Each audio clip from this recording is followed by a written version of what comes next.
अस्सलाम वालेकुम नाजरीन, आप सबको वॉइस विरसा के अंदर बहुत बहुत खुशामदीद। मैं हूं अहमद और इस प्रोग्राम के अंदर हम जाते हैं पाकिस्तान के अंदर मौजूद मुख्तलिफ़ तारीख़ी इमारात के ऊपर और जानने की कोशिश करते हैं उन इमारात की कहानियों को और उन इमारात के साथ मुंसलिक जो कोई शख्सियात हैं या जो कोई रोमानवी दास्तानें या जो कोई फ़ोकलोर उन इमारतों के साथ मुंसलिक है उनके बारे में भी कोशिश करते हैं कि जानें और उनको आपके साथ भी शेयर करें। आज की इस एपिसोड के लिए हम पहुँचे हैं पाकिस्तान के शहर शेखुपुरा में, जो कि लाहौर से थोड़ा ही दूर मौजूद है, और उस शहर के अंदर हम एक इंतहाई तारीख़ी मकाम के ऊपर आए हैं जिसका नाम है हिरन मीनार। और आपने मकबरे तो बहुत सारे देखे होंगे, बहुत सारी यादगारें देखी होंगी, मुगलिया दौर की भी, सिख दौर की भी, अंग्रेज़ दौर की भी, लेकिन ये एक काफ़ी यूनिक किस्म की यादगार है जहाँ पे हम आज आए हैं, क्योंकि ये मकबरा किसी इंसान को, ये यादगार किसी इंसान को डेडिकेटेड नहीं है, बल्कि ये डेडिकेटेड है एक अदद पालतू हिरन को, और कोई आम हिरन नहीं बल्कि एक शाही हिरन। तो आइए इस एपिसोड के अंदर हम डिस्कवर करते हैं इस हिरन की कहानी और कैसे ये हिरन जो है वो इतना इम्पॉर्टेंट बन गया और क्यों उसके लिए जो है वो इतना बड़ा एक मकबरा प्लस यादगार जो है वो तामीर करवाई गई। तो चलिए आज की इस एपिसोड में हम इसी राज को जानने की कोशिश करते हैं।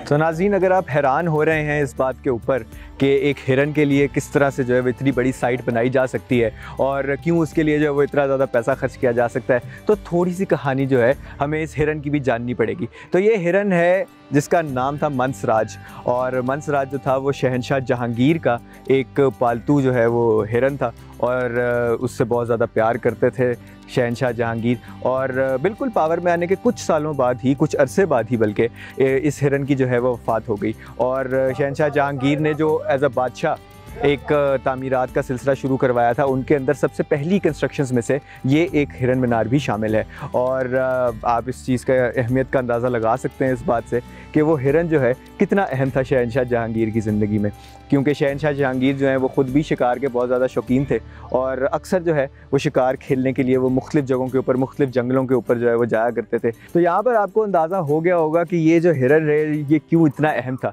क्योंकि ये शहनशाह जहांगीर का पालतू हिरन था, कोई आम हिरन नहीं था जो ऐसे ही जंगल में फिर रहा था।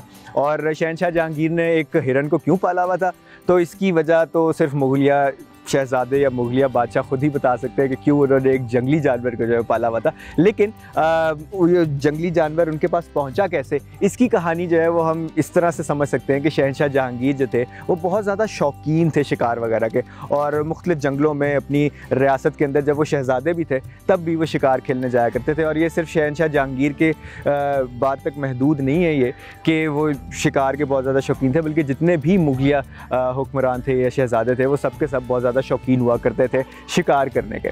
तो ये जो साइट है ये उस हिरन के साथ मुंसलिक है जिसका नाम मंसराज था, और वो शायद शहनशाह जहांगीर को इसी तरह किसी जंगल में किसी शिकार पे मिला होगा और फिर वो उन्हें बहुत अच्छा लगा तो उन्होंने उसको पाल लिया। और उसका इंतकाल सन 1606 के अंदर हुआ था, जब जो है इस मीनार की, जो आप मेरे पीछे इस टाइम देख रहे हैं, इसकी कंस्ट्रक्शन शुरू हुई थी और यही मीनार है जिसको हिरन मीनार कहा जाता है। अब इसके बाद हम आपको लेके चलेंगे इसके सामने मौजूद एक वाटर टैंक या एक रिजर्वायर के अंदर, जो कि मे बी इसकी सबसे ज़्यादा मशहूर इमेज अगर आपके दिमाग में कोई आती है तो वो इसी वाटर टैंक की आती होगी, इसी रिजर्वायर की आती होगी। तो चलिए हम रिजर्वायर की तरफ चलते हैं और आपको जाके दिखाते हैं कि उस रिजर्वायर की क्या कहानी है और वो क्यों बनवाया गया था।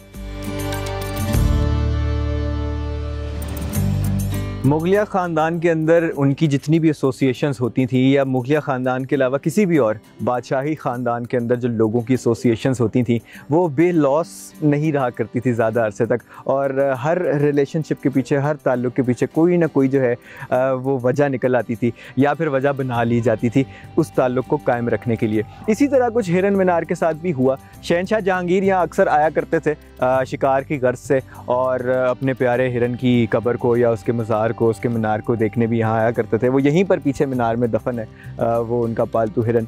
तो वो यहाँ पर अक्सर आया करते थे, लेकिन बात ये थी कि यहाँ पे कोई ऐसा इंफ्रास्ट्रक्चर मौजूद नहीं था कि जहाँ पर उनकी रिहाइश का जो है वो सही तरीके से जो है वो बंदोबस्त हो सके। क्योंकि जो शाही किला है यहाँ पर वो भी जो है साइट को इतनी ज़्यादा डेवलप नहीं थी उस टाइम के अंदर। तो इस चीज़ का गुमान किया गया कि क्यों ना एक प्रॉपर शिकारगाह बनाई जाए ताकि वहाँ पर जो है वो शहंशाह जहांगीर के आने जाने का पूरा बंदोबस्त जो है वो हो सके। और फिर इसी ख्याल के तहत जो है उस मीनार के आगे ये पूरा रिजर्वायर और ये इतनी बड़ी जो आप झील यहाँ पे मेरे पीछे देख रहे हैं ये, और ये रास्ता बनाया, और इस झील के बीचों बीच जो है उन्होंने एक बारादरी तामीर करवाई जिसके ऊपर अभी हम जा रहे हैं। और ये जो बारादरी है ये शहंशाह जहांगीर को ठहराने के लिए भी इस्तेमाल की जाती थी, और क्योंकि पानी के बिल्कुल बीचों बीच है और इर्द गिर्द इसके बिल्कुल जंगल है। आज भी आप देख सकते हैं कि यहाँ पे काफ़ी सारा जंगल है, बहुत कम इलाके हैं पाकिस्तान के अंदर, ख़ास तौर पे पाकिस्तानी पंजाब के अंदर जहाँ पे आज भी जंगल मौजूद हैं। ज़्यादातर जगहों पे तो जैसा आप जानते ही हैं हाउसिंग सोसाइटीज़ बन चुकी हैं, तो कुछ जगहों पे ही जंगलात बाकी हैं। तो उन्हीं में से एक जंगल जो है हमारे यहाँ पीछे मौजूद है, और इस जंगल के अंदर जो है वो शहंशाह जहांगीर जब शिकार खेलने आते थे तो वो इसी जगह जो है वो आके रुका करते थे। और आप जो मेरे पीछे इस टाइम पे इमारत देख रहे हैं, ये इमारत वो बारादरी की इमारत है कि जिस इमारत को इस वजह से बनाया गया था कि जब शहंशाह जहांगीर यहाँ पे आएँ तो उनको एक आरामदेह आरामगाह मिले जहाँ पर वो अपना आराम कर सकें और साथ साथ शिकार खेल सकें।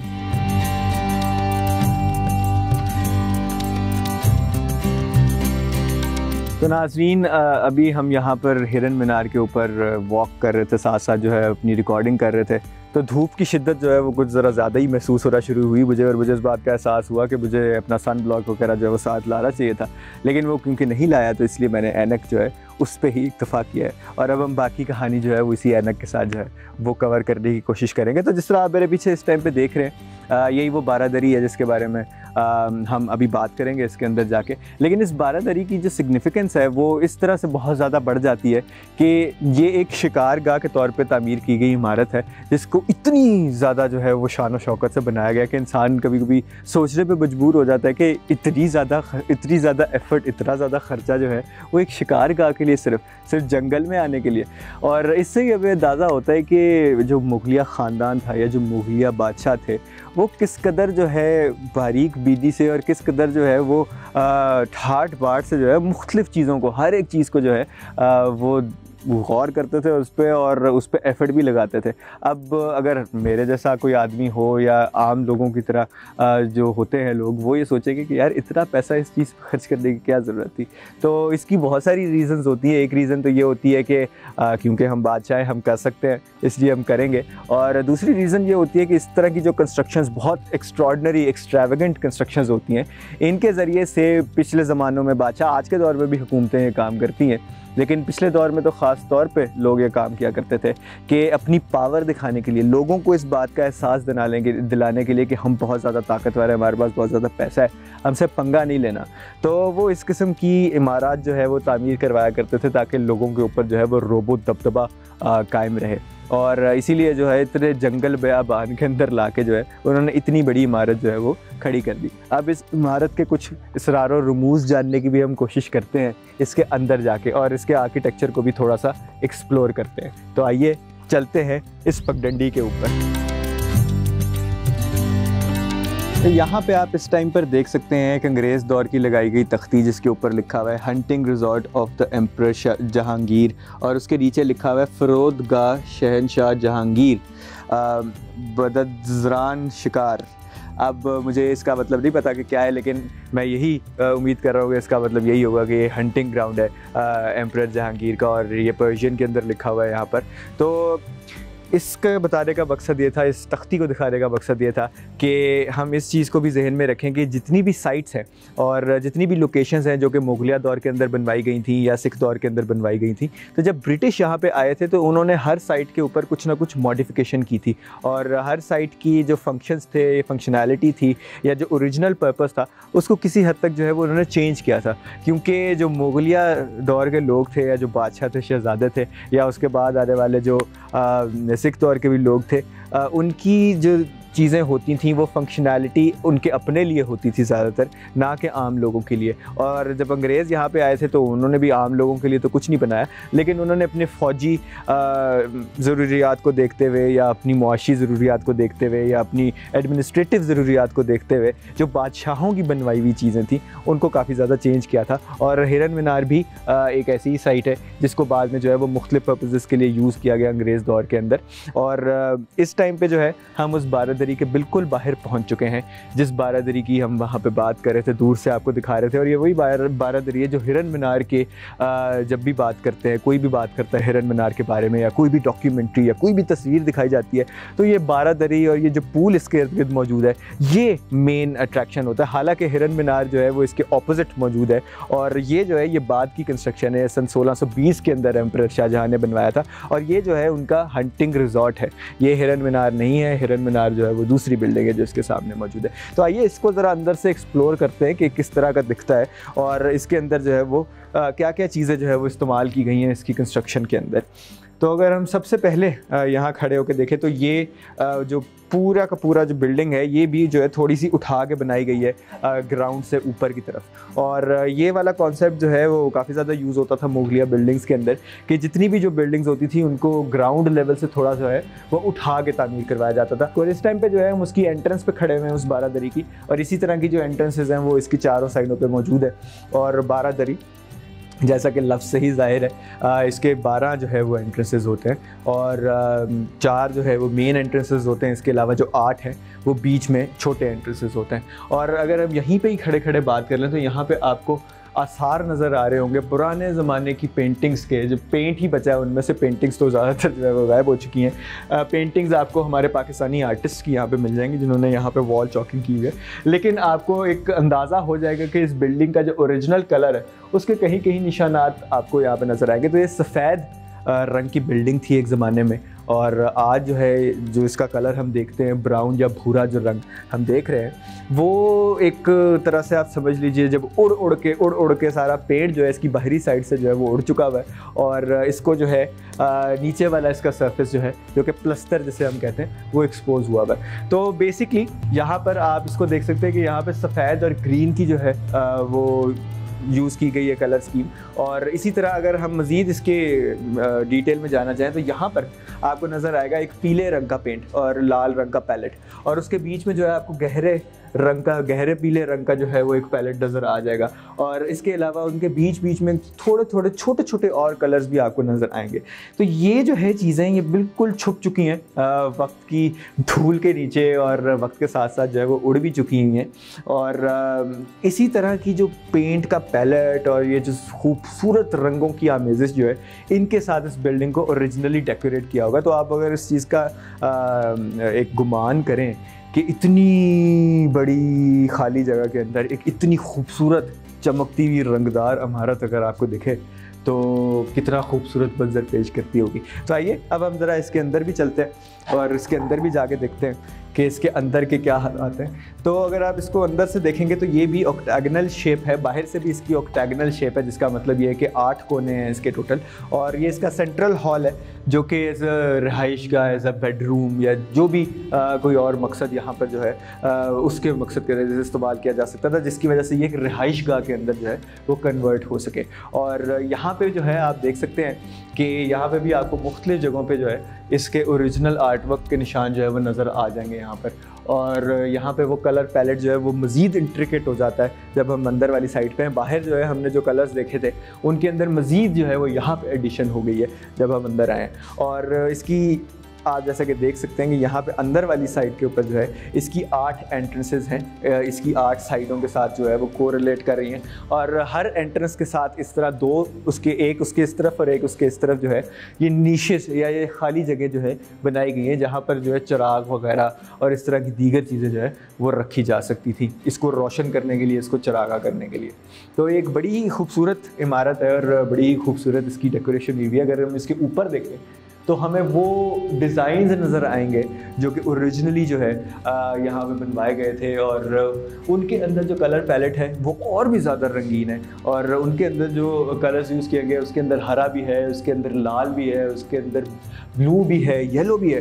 तो इस तरह से अगर हम इसको देखें, गौर करें इस पूरी बिल्डिंग के ऊपर, तो हमें जगह जगह ऐसे आसार नज़र आएंगे कि जिनसे हमें ये मालूम होगा कि ये बिल्डिंग एक ज़माने में एक नहायत खूबसूरत छोटी सी एक रिज़ॉर्ट थी इस पानी के अंदर बीचों बीच जजीरे के तौर पे मौजूद थी, कि जहाँ पर शहंशाह जो है वो रहते थे। और जब भी कभी वो अपनी छुट्टियाँ मनाने आया करते थे, शिकार करने आया करते थे इस इलाके में, तो उनको जो व्यू यहाँ पे देखने को मिलता था वो बहुत ही ज़्यादा स्पेक्टेकुलर होता था। तो आइए हम इसके जो है अब दूसरी साइड के ऊपर जाके भी देख लेते हैं कि वहाँ पर क्या चीज़ें मौजूद हैं। तो ये इस टाइम पे जो है हम उनमें से जो छोटी एंट्रेंसेस यहाँ पे मौजूद है उनमें से बाहर निकल रहे हैं, और हमारे पीछे से यहाँ पे आप एक बहुत नैरो एंगल पे जो है वो देख सकते हैं कि यहाँ से जो है व्यू पानी का वो कितना ज़्यादा खूबसूरत दिखता है जो इसकी मेन एंट्रेंसेस के मुकाबले में। पे लेते हैं हम एक छोटी सी ब्रेक, और ब्रेक से वापस आके हम इस बारादरी की जो है एक्सप्लोरेशन उसको जारी रखेंगे, और इस साइट की जो है मुख्तलिफ हिस्सों को भी एक्सप्लोर करेंगे और उनकी कहानी, उनका आर्किटेक्चर भी आपके साथ डिस्कस करेंगे। तो हमारे साथ जुड़े रहिए। ब्रेक से वापसी के ऊपर हम अपनी हिरन मीनार की जर्नी को जारी रखेंगे।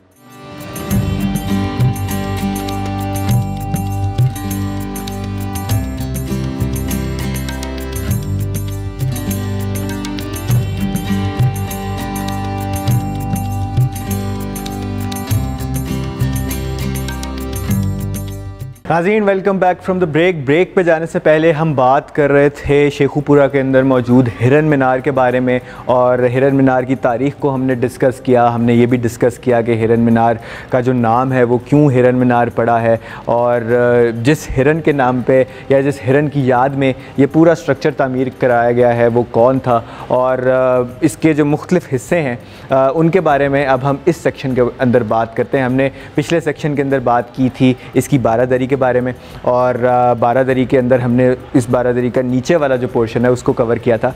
इस सेक्शन का आगाज़ हम करते हैं इसके ऊपर वाले पोर्शन से। इस टाइम पे हम मौजूद हैं जो बारादरी सेंट्रल बिल्कुल पानी के तालाब के अंदर मौजूद है, उसके ऊपर वाली स्टोरी के ऊपर। और जैसा कि आप यहाँ पे देख सकते हैं कि इसका जो आर्किटेक्चर है वो नीचे वाले फ्लोर से थोड़ा ज़्यादा डिफरेंट है। नीचे वाला जो फ्लोर है वो ज़्यादा थोड़ा सा केजी है, थोड़ा सा ज़्यादा जो है वो भारी दीवारों का बना हुआ है। लेकिन जो ऊपर वाली स्टोरी जिसके ऊपर हम इस टाइम पे मौजूद है, इसका मकसद था एक पूरी प्रॉपर बालकनी बनाना और पूरा एक जो है वो गैलरी बना के यहाँ पे व्यू को एंजॉय करना।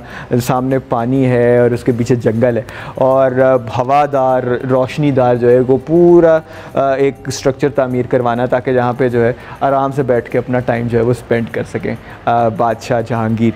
तो अगर हम इसको एक दफ़ा एक्सप्लोर कर लें ऊपर वाले एरिया की जो स्कीम है, तो हमें नज़र आएगा कि यहाँ पे भी वही नीचे वाली जो ऑक्टेगनल स्कीम है वही ऊपर की तरफ भी आ रही है। और उसके अंदर जो है हम देख सकते हैं कि नीचे जो है वो दरवाजे जो है वो चौकोर दरवाजे, चौकोर एंट्रेंसेस बनाई गई थी, और बाहर की साइड पे जो है वो आर्चेज़ हैं जो थोड़ी वाइड है। लेकिन यहाँ पर जो है आप जिस तरह देख सकते हैं कि यहाँ पे तीन खानों वाले जो हैं वो पिलर्स के स्ट्रक्चर्स बनाए गए हैं। 8 टोटल 8 हैं, और हर सेक्शन के अंदर जो है 3 छोटे सेक्शंस हैं जो कि पिलर्स की मदद से जो है वो डिवाइड किए गए हैं। और अगर हम इन पिलर्स को भी देख लें तो ये डबल के पेयर के अंदर मौजूद हैं, यानी एक जो सेक्शन की डिवीज़न है सब सेक्शन की, उसके अंदर एक बाहर वाला पिलर मौजूद है और एक उसके बाद जो है वो अंदर वाला पिलर मौजूद है। और इन पिलर्स के ऊपर भी जो है वो इसकी ओरिजिनल डेकोरेशन की कुछ बाकियात जो है वो हमें नज़र आती हैं अगर हम उसको क्लोजली देखें तो एक नज़र हम ज़रा थोड़े से उस आर्ट वर्क के ऊपर डाल लेते हैं जो ऊपर वाली मंजिल के ऊपर जो है वो बनाया गया था, और जिसके थोड़े से आसार जो हैं वो बाकी हैं। अगर आप यहाँ पे देखें तो पिलर्स के ऊपर जो डिज़ाइनिंग की गई है उसके अंदर कलर पैलेट थोड़ा सा एक और कलर यूज़ किया गया उसके अंदर, जो कि ब्लैक है। तो यहाँ से जो है हम इसके कलर पैलेट की डेप्थ का थोड़ा और अंदाज़ा भी लगा सकते हैं। तो ये डिज़ाइन आपको यहाँ पे दिख रहा होगा। इसके अलावा जो है दूसरी तरफ जो इसके ऊपर वाली साइड पे बने हुए डिज़ाइंस वो उनके अंदर रेड रंग का यूज़ हुआ है, और इसी तरह के जो कुछ पेंट्स की आसार हैं वो अभी दूसरे पिलर्स के ऊपर भी मौजूद हैं, लेकिन ज़्यादातर जो है वो मिट चुके हैं। लेकिन अगर हम इसको पिलर को एज सच देखें तो यहाँ पर आप देख सकते हैं कि बिल्कुल बारीक ईंट का इस्तेमाल हुआ है, और अक्सर मुगलिया कंस्ट्रक्शंस के अंदर जो है वो इसी बारीक ईंट का जो है वो इस्तेमाल हुआ होता था। और जो ओरिजिनल बाहर प्लस्तर वाली जो लेयर होती थी उसके अंदर ये ईंटें होती थी, और उस प्लस्तर की लेयर के ऊपर ये पेंट होता था। एक पहले कोटिंग होती थी सफ़ेद रंग की बैकग्राउंड के तौर पे, और उसके ऊपर जो है वो मुख्तलिफ़ तरह के कलर पैलेट्स बनाए जाते थे। और अगर हम यहाँ पे देखें तो यहाँ की बड़ी ही एक इंटरेस्टिंग स्कीम है। ये अक्सर दरवाज़े जो किलों के अंदर बनाए जाते थे मुगलिया दौर के अंदर, जो विंडो टाइप दरवाजे होते थे जिस तरह के ये है, बड़े बड़े जो पिलर्स के साथ जो सेक्शंस की डिवीज़न की जाती थी, उनके अंदर ये डिज़ाइन जो है वो यूज़ किया जाता था। ये आप देख रहे होंगे वहाँ पे कि एक ट्रायंगल है और ट्रायंगल के आगे थोड़ा सा गोल किया हुआ है। इसी तरह का डिज़ाइन जो है वो यहाँ पे भी बनाया गया है और इसकी बाहर वाली साइड के ऊपर भी बनाया गया है, और दोनों के बीच में भी जो है वो पेंट किया गया है, जो वही वाइट रंग का बैकग्राउंड और उसके आगे जो है वो येलो और रेड रंग के पैलेट से जो है वो एक और डिज़ाइन जो है वो बनाया हुआ है। तो यहाँ पे जहाँ पे हम अभी इस टाइम पे खड़े हैं, ये इस किस्म की लोकेशन है जिस तरह की आपने अक्सर हॉलीवुड फिल्म्स या हॉलीवुड शोज़ के अंदर देखी होगी, कि वो दिखाते हैं, जब वो पीरियड फिल्म दिखाते हैं, एक जंगो जदल का माहौल दिखाते हैं, तो दिखाते हैं बादशाह एक बड़ी अजीबोगरीब सी खूबसूरत जगह बिल्डिंग के ऊपर बैठा हुआ है और उसके पीछे सीनरी एक इंतहाई खूबसूरत है। तो इस तरह की जो है वो लोकेशन पे हम आज खड़े हुए हैं। तो अगर आप यहाँ से गौर करें तो एक नहायत खूबसूरत आपको चारों तरफ जो है वो व्यू नज़र आएगा, और अपने ग्लोरी डेज़ के अंदर ये बिल्डिंग किस कदर खूबसूरत दिखती होगी, आई एम जस्ट इमेजिनिंग। और मतलब मेरा दिमाग जो है वो एक बड़ी अजीब पुरसकून और बड़ी खूबसूरत जगह के ऊपर पहुंच चुका है। मैं उम्मीद करता हूँ कि आप लोग भी इसको देखेंगे तो आप लोग भी उसी जगह के ऊपर जो है वो पहुँच जाएंगे। इस टाइम हम मौजूद हैं ऊपर वाली मंजिल के ऊपर मौजूद बेडरूम या जो कमरा है उसके अंदर, और नीचे वाले रूम से जो है वो थोड़ा ज़्यादा एलैबोरेट रहा होगा ये एक ज़माने के अंदर। ऑल्दो नीचे वाले कमरे के अंदर थोड़े से जो है वो ओरिजिनल आर्ट वर्क जो है वो प्रिजर्व्ड है, लेकिन यहाँ पे जो है वो सारी की सारी जो है वो लूज़ हो चुकी है। इंस्टेड हमें एक रिस्टोर्ड वर्जन जो है वो यहाँ पे पेंट वर्क का थोड़ा सा मिलेगा, और आपको देखते ही पता लग जाएगा कि ये ओरिजिनल काम नहीं है, ये रिस्टोर्ड काम है। और इसके अंदर जो कलर पैलेट इस्तेमाल हुआ हुआ इतना ज़्यादा ब्राइट ग्रीन और इसके साथ जो है वो मैरूनिश रेड, ये इस इमारत के जो है वो बकिया कलर पैलेट से बिल्कुल मैच नहीं करता।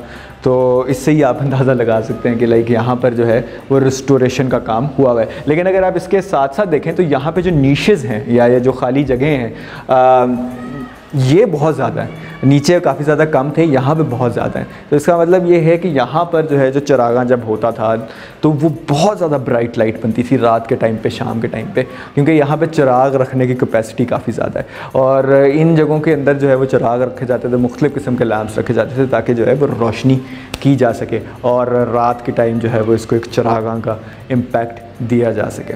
और इसके अगर हम छत पे देख लें तो छत भी बिल्कुल जो है वो ब्लैंड है इस टाइम पे। ओरिजिनली यहाँ पे भी आर्ट वर्क रहा होगा लेकिन इस टाइम पे वो यहाँ पर नहीं है। और अगर हम इसके अंदर वाली साइड की बात करें तो इसकी भी 8 ही एंट्रेंसेस हैं बाहर से, और जिस तरह जो है वो नीचे वाले कमरे के चौकोर दरवाज़े टाइप एंट्रेंसेस थी, इसी तरह इसकी भी हैं। और उनके ऊपर जो है आप देख सकते हैं कि ये मेहराबें बनी हुई हैं, एक मेहराब का डिज़ाइन बना हुआ है आर्चेस का, और उनके अंदर छोटे छोटे जो है वो रोशनदान भी बने हुए हैं। इसी तरह जो है ये बाकी एंट्रेंसेस के ऊपर भी हैं। सिर्फ एक जो एंट्रेंस है उसके ऊपर जो है वो रोशनदान नहीं बना हुआ, और उसके ऊपर मेरा गुमान यही होगा कि ये बाद में जो है वो किसी ने इसको बंद करवाया। ओरिजिनली जो है वो यहाँ पर भी रही होगी वो रोशनदान की एंट्रेंस, लेकिन आप यहाँ पे देख रहे हैं कि वो अब यहाँ पे गायब है। तो ये भी किसी लेटर रेस्टोरेशन की जॉब के अंदर जो है वो भरा गया होगा, क्योंकि मुगलिया दौर की जितनी कंस्ट्रक्शंस हैं वो सिमेट्रिक हैं और सिमेट्री का बहुत ज़्यादा ख्याल उनके अंदर रखा जाता है।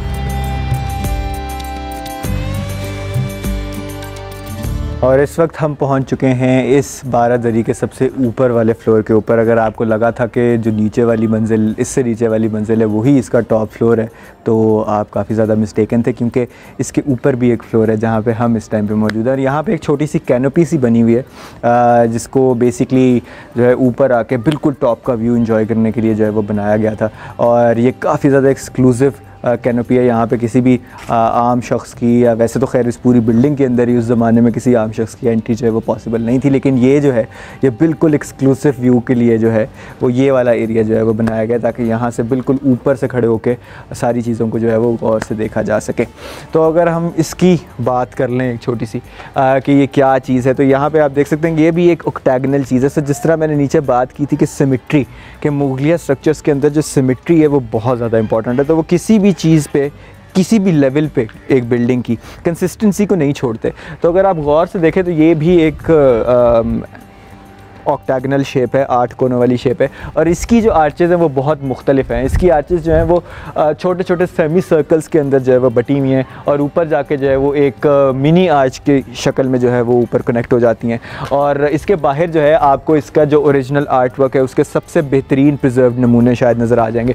अगर हम गौर से देखें यहाँ पर तो ये जो आपको एक गोल दायरा या सूरज नुमा जो एक फिगर नज़र आ रही है, ये इस पूरी कैनपी के सारी साइड्स के ऊपर मौजूद है। और ये जो है प्रॉबेबली हर लेवल के ऊपर जो आने वाला एक आर्किटेक्चरल और उसके अलावा जो एक आर्ट वर्क चेंज है उसकी भी एक नुमाइंदगी है कि नीचे वाले फ्लोर्स पे आपको ये नहीं मिला।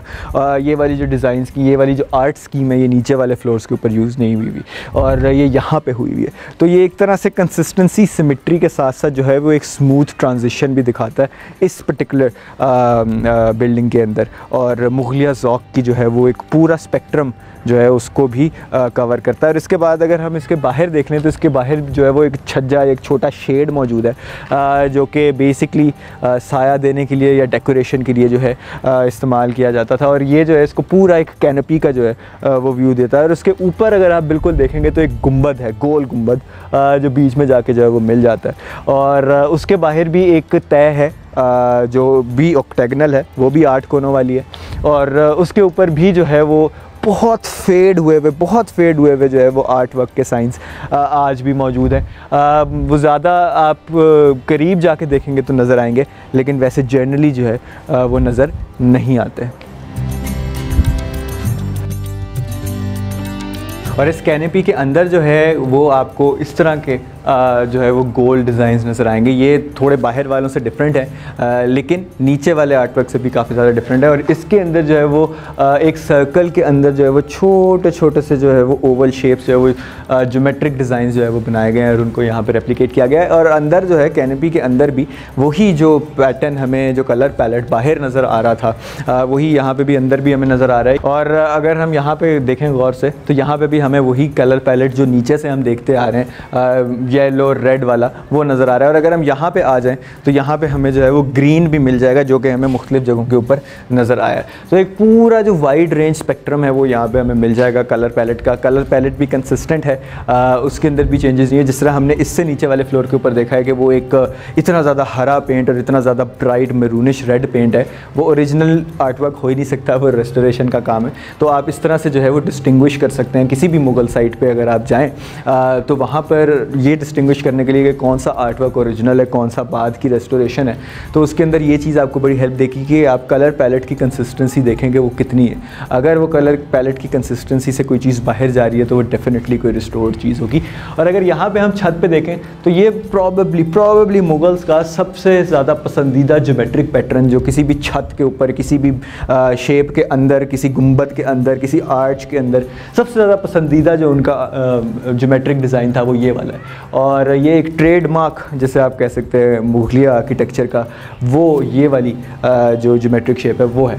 और उसके नीचे आप देख सकते हैं उसके पुराने मिटे हुए नकूश जो कि उसके नीचे छोटी छोटी आर्चेस थी डिज़ाइन की, वो काफ़ी हद तक जो है वो टूट फूट का शिकार हो चुकी हैं। कुछ जगहों पे ही आपको उसकी बाकियात नज़र आएंगी, लेकिन एक इंटरेस्टिंग चीज़ जो उसके बीच में आपको नज़र आएगी वो आएगा इसका ओरिजिनल मसाला या सीमेंट या जो भी बाइंडिंग फोर्स होती है वो।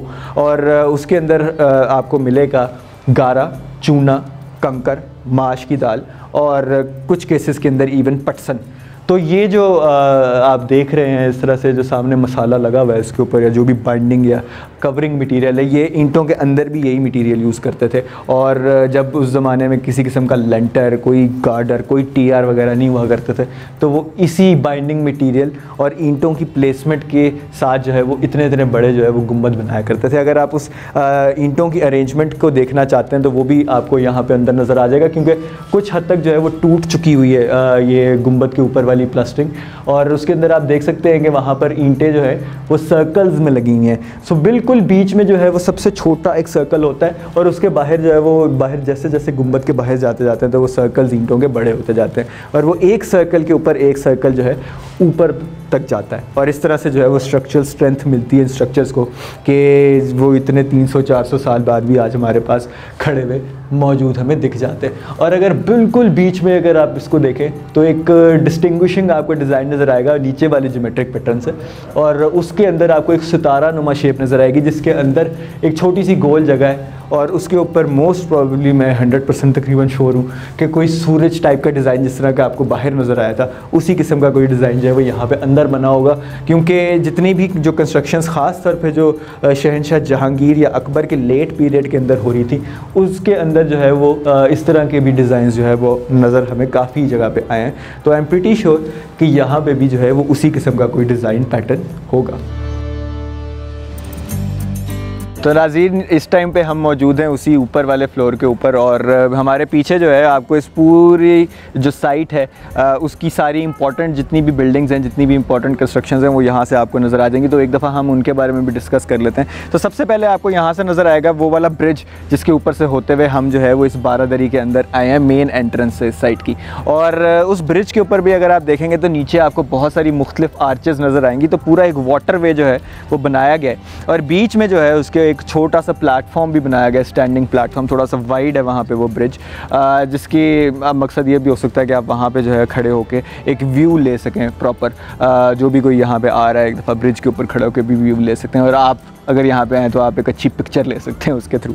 और यहाँ पे जो है आप अगर आर्चेस के ऊपर भी देखेंगे तो आर्चेस के ऊपर छोटे छोटे से जो है वो परनाले भी बने हुए हैं, जिसके लिए जो इसलिए बनाए गए थे कि जो ब्रिज के ऊपर पानी आता है बारिश वगैरह का वो जो है वो नीचे चला जाए। और उसके ऊपर जो है उन आर्चेस के ऊपर भी जो है वो आर्ट वर्क हुआ था एक ज़माने में, जो कि आज जो है काफ़ी हद तक जो है वो मादूम हो चुका है। और आप अगर ये सोच रहे थे कि ये जो इन्होंने बनाया बीच में पुल ये ऐसे ही बना दिया होगा तो आप इसके बारे में भी गलत है, क्योंकि यहाँ पे भी उन्होंने वो जो डिज़ाइन स्कीम है वो उसको बिल्कुल टू द पॉइंट जो है वो फोकस किया हुआ है। और ये जिस तरह की ड्रेनेज वे या वाटर वेज बनाने की जो रवायत है ये इस पर्टिकुलर साइट के ऊपर जो है वो महदूद नहीं है। काफ़ी सारी मुगलिया साइट्स के अंदर, मुगलिया दौर की साइट्स के अंदर इस तरह के जो है वो स्पिल वेज या जो वाटर वेज है वो बनाए गए थे। लाहौर के अंदर इसकी एक एग्ज़ाम्पल नादरा बेगम का मकबरा है जो कि बिल्कुल मियाँ मीर के दरबार के सामने मौजूद है। और अगर उसके पीछे हम देखेंगे तो हमें इस हिरन मीनार की मेन एंट्रेंस दिखेगी, जो कि एक छोटा सा दरवाज़ा है उसके एक स्लोप के बिल्कुल साथ। तो वहाँ पे जो है वो मेन एंट्रेंस है, वहीं से हम अंदर दाखिल हुए हैं। और उसके पीछे आपको एक हिरन मीनार दिखेगा जो कि जिसकी वजह से इस पूरी साइट का नाम हिरन मीनार पड़ा हुआ है। तो वो एक्चुअली हिरन मीनार है और उस हिरन मीनार के ऊपर आपको थोड़े थोड़े ना छोटे छोटे से सुराख नज़र आएंगे। और वो जो सुराख है वो कहते हैं कि ओरिजिनली किसी ज़माने में उसके अंदर जो है वो मरे हुए जानवरों के सर लगाए जाते थे और वो इसलिए वो सुराख जो है वहाँ पे बनाए गए हैं। और उसके नीचे भी आपको वही आर्चेस की और डेकोरेशन की जो है वो डिज़ाइन स्कीम नज़र आ जाएगी। उसके ऊपर भी एक ज़माने में काफ़ी खूबसूरत पेंटिंग्स हुई होंगी जो कि आज ऑफ कोर्स गायब हो चुकी हैं। और अगर आप उसके साथ साथ इधर देख लें तो यहाँ पे आपको पूरा वाटर वे नज़र आएगा। और उसके अलावा अगर हम उस साइड पे देखें तो वहाँ पर जो है हमें जंगल नज़र आएगा पीछे वाला। और जंगल के साथ साथ जो है बिल्कुल सामने अगर हम देखेंगे तो वहाँ पर आपको एक आउटर बाउंड्री लाइन नज़र आएगी जिसके अंदर मुख्तलिफ सीढ़ियाँ हैं। और जिस तरह एक किले के ऊपर होता है, जिस तरह एक फ़ोर्ट के ऊपर पूरी एक फोर्टिफिकेशन टाइप की चीज़ बनाई जाती है, पूरी डिवीज़न बनाई जाती है, उस तरह की वहाँ पे भी बनाई गई है। और उसके अंदर मुख्तलिफ सीढ़ियाँ हैं ताकि ऊपर वाले लेवल से जो है लोग नीचे की तरफ आ सकें। और शाम टाइम जो है वो गार्ड्स इन्हीं फसीलों को या इन्हीं जो है छोटी छोटी सी जो दीवारें हैं उनको यूज़ करते हुए जो है वहाँ पर पहरा दे सकें और चल सकें। और इसके अलावा हर थोड़ी थोड़ी देर बाद आपको इस तरह के जो है वो स्लोप्स नज़र आएंगे जो बेसिकली यहाँ पे बने हुए किसी के भी तालाब तक एक्सेस के लिए। और यहाँ पे जो है ताकि आप पानी तक पहुँच सकें आसानी से, वो यहाँ पर उसका रास्ता बनाया गया। और वहाँ पे आपको नज़र आएगा गार्ड्स का कमरा, जो साइड पे एक तरह से आप समझ लीजिए मीनार होते हैं ऊंची बिल्डिंग्स के ऊपर। यहाँ पे सिर्फ सिंपल छोटे से कमरे बने हुए हैं और वो चारों साइड्स के ऊपर मौजूद हैं, जहाँ पर जो है उस ज़माने में गार्ड्स अपनी ड्यूटी दिया करते थे।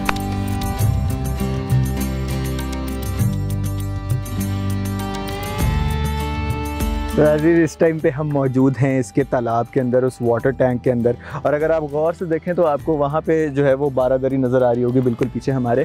और अगर आप उसके बिल्कुल नीचे देखें तो कुछ ऐसे आर्चेज़ हैं जो बेसमेंट के अंदर पानी लेके जा रहे हैं। तो ये एक बड़ी इंटरेस्टिंग चीज़ है। अभी तो आजकल उन्होंने वो बेसमेंट बंद कर दी हुई है, लेकिन एक ज़माने के अंदर वो बेसमेंट भी जो है मौजूद थी, जहाँ पर शाही ख़ानदान के लोग जो है वो जाके बैठा करते थे और वहाँ पर जो है वो पानी भी आया जाया करता था। तो एक बड़ी इंटरेस्टिंग बात है। और पानी के साथ पूरा इंटरेक्शन, जिस तरह अभी कुछ मॉडर्न होटल्स के अंदर, 7 स्टार होटल्स के अंदर जो है वो ओशियन के अंदर जो है वो बनाए जाते हैं वो होटल्स, और वहाँ पे जो है वो पूरा एक दिया जाता है एक्सपोजर कि आप पानी के साथ जाके जो है इंटरेक्ट करें। तो इसी तरह की एक चीज़ जो है वो यहाँ पे छोटे लेवल के ऊपर जो है वो इधर बनाई गई थी हिरन मीनार के अंदर।